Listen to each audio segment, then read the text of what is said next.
Hey, what is up guys, Jay here from MJ Tech. Today coming with another DYU e-bike. This is the model V8. This is, believe it or not, the second V8 that I received from this company. The first one had a lot of missing parts, and after receiving this one via FedEx, which is one of the most horrible shipping companies ever, and prove me wrong guys, there's tons of videos out there about FedEx and they are simply terrible. This thing came torn apart again, and when I flipped the box so that I could have it the correct way, which is this side up, this side was completely down. When I flipped it, these pieces came out, in which these are the wheel parts for the front, and I know I'm missing a few. Hopefully they are still inside of the box, but knowing that it came open like this, I am not 100% sure if it did. Anyways, this is a 48 volt 15.5 amp hour battery, and it has 20-inch wheels by 3-inch tires. I think it could be 4-inch, but I think it's more like a 3-inch tire, and they come with off-road or all-terrain tires is what they call it. And the battery is super promising, giving you up to 52 miles in range, and it has a max speed of about 28 miles. Also, this one has a full suspension system. It comes with spring suspension on the back and a regular suspension on the front. They are adjustable as well. So the bike has very nice features, and the price is not too bad considering what it is. But again, the first one came totally messed up. Even the controller came broken, so hopefully we won't have that luck this time guys. Wish me luck getting those parts. I would try to fix it even if I don't get the parts inside. I just don't want anything to be broken.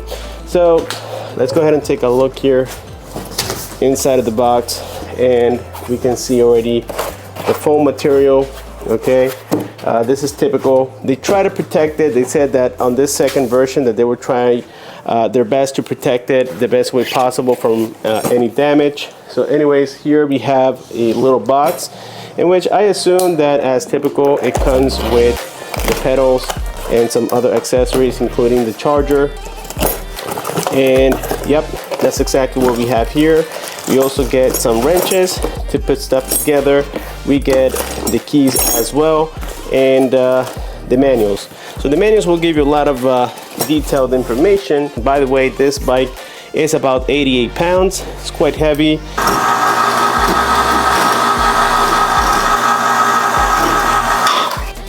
Alrighty guys, so awesome news with this bike is that, well, this time we're not missing any accessories. We were only missing one nut, in which I was able to replace it easily.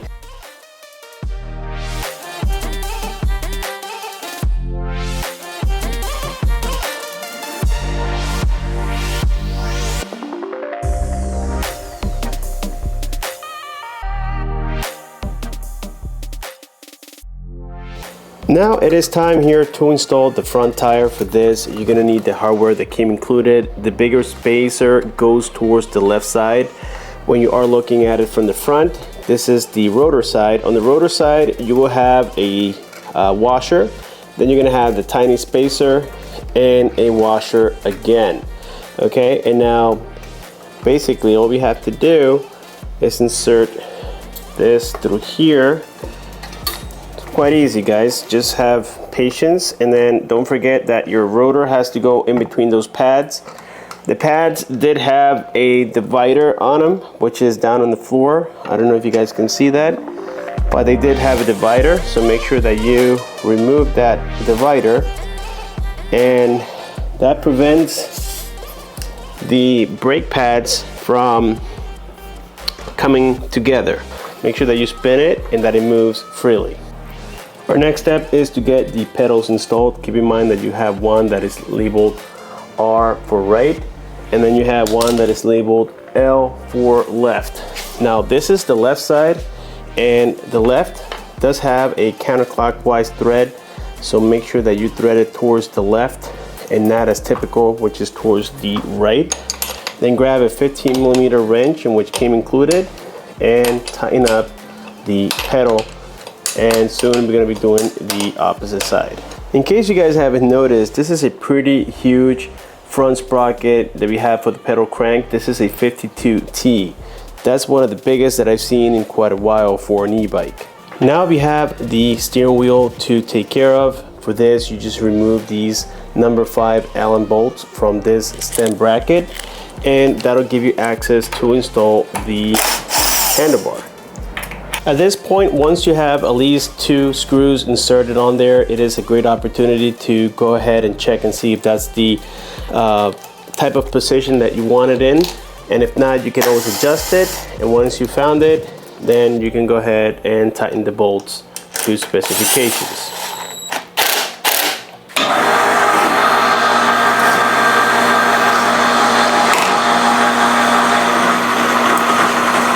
In this step, now we have to align the handlebar with the front wheel, make sure that everything looks straight, and if it does, you have these 2 5mm Allen bolts. Just tighten it up.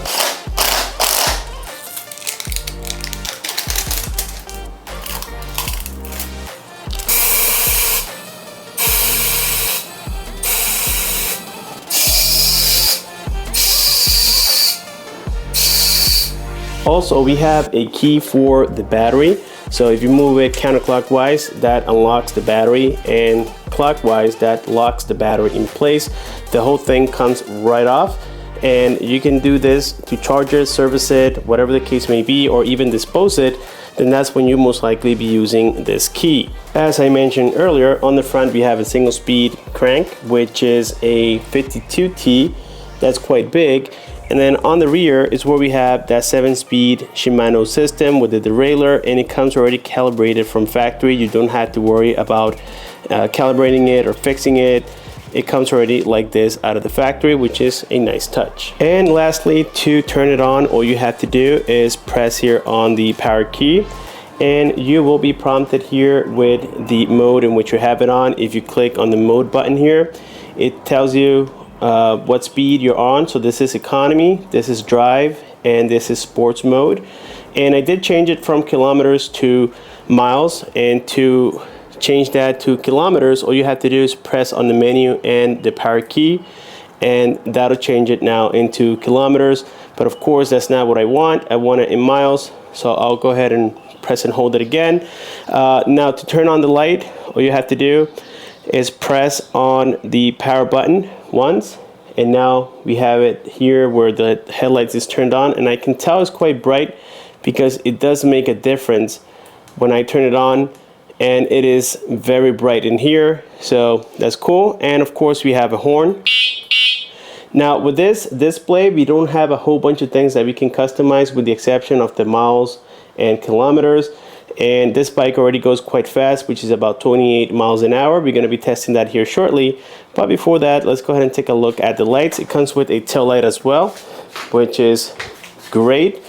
And we do have a reflector, in which I plan to remove as well.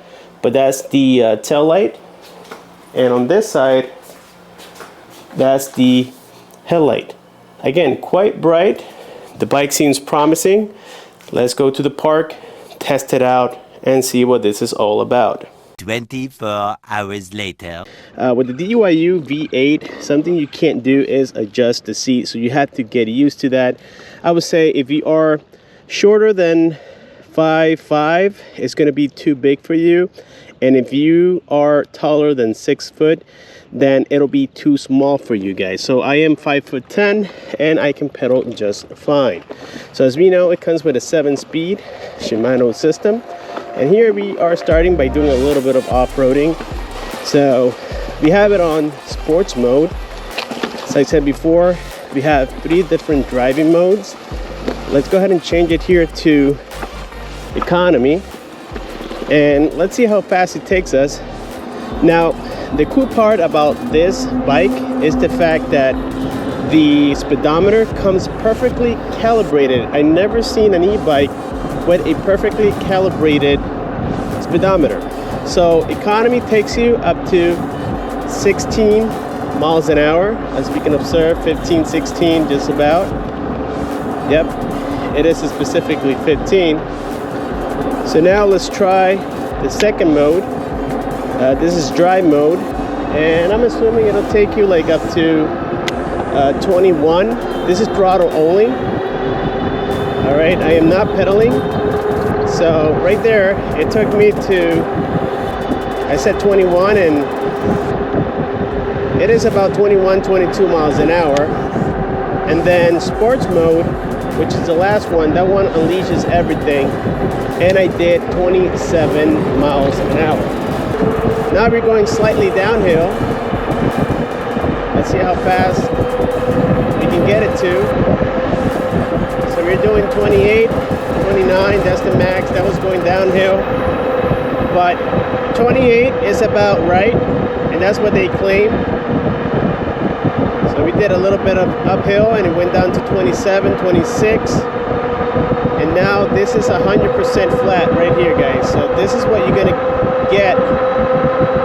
Let's see if we can do 30 miles an hour. And now we are steadily doing 28. Yep, that's about what we're gonna do. So again, economy is about 15, drive is about 22, and then sports is about 28, 29. That's all you're gonna get, guys. Now, what I love about this e-bike are the brakes. The brakes are one of the best that I've tested in a while. That's because they are hydraulic. And the last bike that I can remember that came with hydraulics was the Side Rusher. The Side Rusher had amazing brake system. It was similar to this one here. Now, as far as I'm concerned, these are non-branded ones.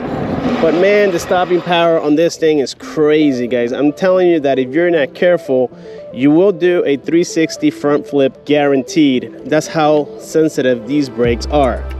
Now, as per the suspension, well, it is adjustable. You can lock it. I would say if you're doing road riding, you can lock it, and that'll give you a little bit more stability. But if you're doing a lot of off-road, then I would just adjust the air pressure on it by moving the left side of it here, this little toggle thingy that I call. You can move it side to side, and then you can find the proper adjustment. The same thing you can do with the back. It is filled with hydrogen, so you have to either take out or add so that it becomes stiffer or softer. Now, out of the factory, it comes pretty neat. It comes pretty balanced, so I didn't see the need of getting it adjusted. The suspension works well, and well, I have no complaints about it. So one of the first things we're going to do here on sports mode without pedaling is climb this hill. We have a slight hill here right in front of me, and I would say it's about 11-12 degrees. This thing has a capacity of 15 according to what DYU has in their page. So let's see how fast we can go. Not pedaling at all. We're doing 16 miles an hour. It might decrease a little. 15, 14.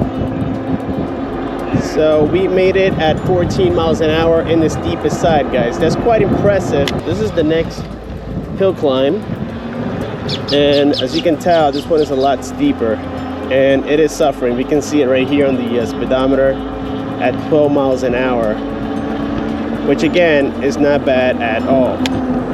Not pedaling, that's quite impressive, guys. A little bit of off-road, and yes, when you are doing off-road, the suspension feels nice. The bumps don't feel as aggressive, thanks that, well, we have dual suspension on the front and the back. So there we go, guys, for the hill test. Let's do a stopping power here going downhill, and I just locked the front wheel. That's how aggressive these brakes are. I love them. Pedaling for me right now feels quite normal. Like I said, the seat is not adjustable, so for a lot of people that's going to be a big no-no. But I think that the designer was kind of clever to make it to where it'll be comfortable for the standard person. Like I said before, if you're 5'5" below, then this bike is going to be too big for you, and if you are 6 foot or more, then this bike is going to be too small.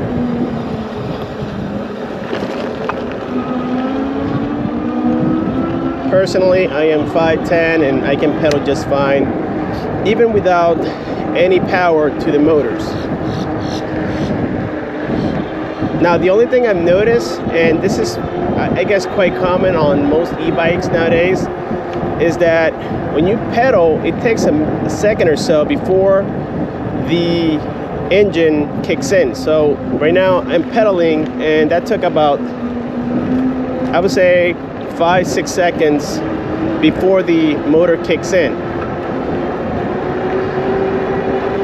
The side rusher that I keep mentioning on a lot of videos because it used to be one of my favorite bikes, the side rusher, that one, I think it was the X900, that model, guys, had quicker response when it came to pedaling.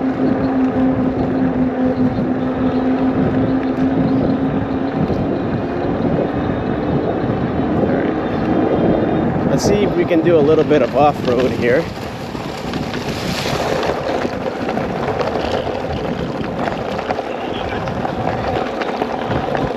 And yeah, it's handling okay. Let's do off-roading and uphill. Let's see what this thing has to offer. Barely. Actually, I'm not pedaling right now, but I think I gotta help it a little bit. So I might decrease here my... I don't think I have to. I'm on 7th gear, and yes guys, I had to pedal to help it going uphill and off-road. Not too much, but off-roading it handles quite well. I mean, I have no complaints. It is expected from a full suspension bike, 48 volts, 750 watt motor. You can definitely do off-roading here. And with these 4-inch tires, it's a breeze. It doesn't feel so harsh on your buttocks, if you know what I mean. Overall, not so bad, guys, not so bad. The thing that I dislike the most about the DYU V8 might be something that could shock you because, well, it's not a big deal. I'm just nitpicking here. Was the packaging, guys. The packaging is horrible. I mean, they're not putting it away to where parts don't go anywhere. Parts are coming off the bike, and this happened twice. The second time I got a little bit lucky.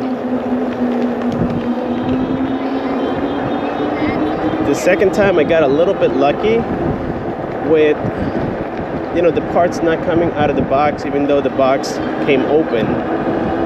It was just luck. Or maybe that my FedEx driver sucked as well.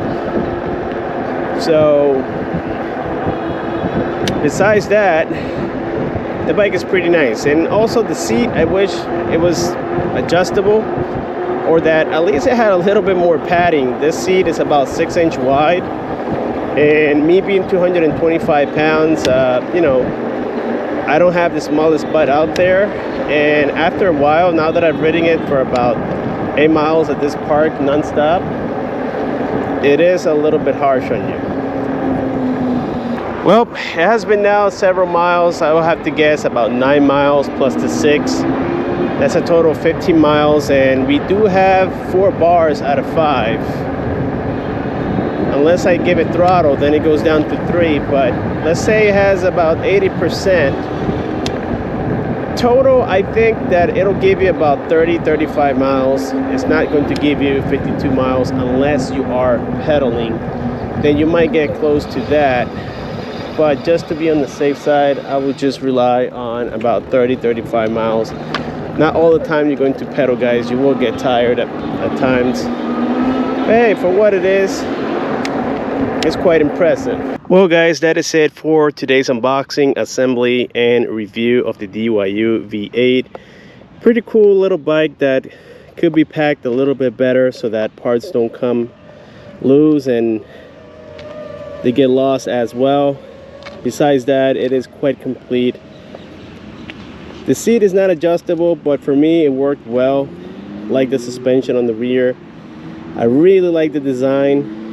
The handlebars, I thought that I wasn't going to like them, but I do.